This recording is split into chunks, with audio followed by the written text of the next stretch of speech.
In the small, time-worn town of Cedar Grove, where the air hung heavy with the scent of honeysuckle and history, Maylin Harrow had spent all 30 years of her life beneath the weight of a family name that stretched back generations. The relentless southern sun baked the earth into cracked clay by midday, and the cicadas' chorus filled the air like an unbroken hymn to summers long past. She lived with her husband and young son in the Harrow house, a rambling, whitewashed relic perched at the end of a gravel road, its paint blistered and its bones sagging with age. The house had belonged to her great-grandmother, and though time had frayed its edges, the place clung to the remnants of old joys and older secrets. The walls, once vibrant with stories, now wore their memories in faded photographs and the faint, familiar scent of lavender water. There was comfort in the steady groan of the wood beneath her feet, a kind of fragile sanctuary in the flicker of evening light against the weathered window panes. Yet in recent months, an unfamiliar chill had settled over her heart, a sense of something unseen, watching from the corners of the rooms where sunlight struggled to reach. The house, with all its ancestral warmth, had begun to feel less like a home and more like a vault of expectations.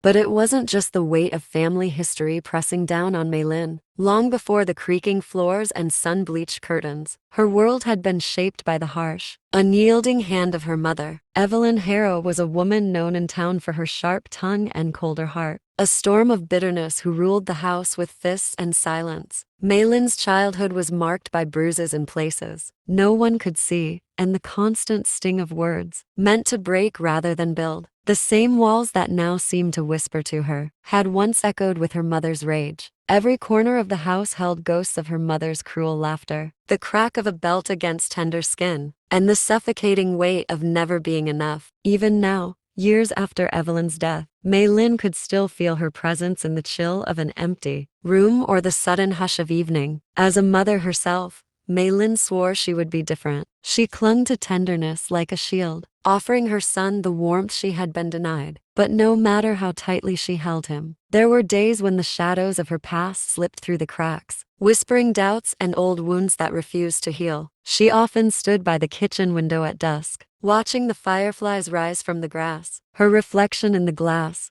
layered with the faces of generations before her. The house, the town, the name, they all felt like chains dressed as tradition. And though she smiled for the neighbors, for her husband, for the little boy tugging at her apron strings, a cold unease gnawed at the edges of her heart. She belonged to Cedar Grove, and the town would never let her forget it.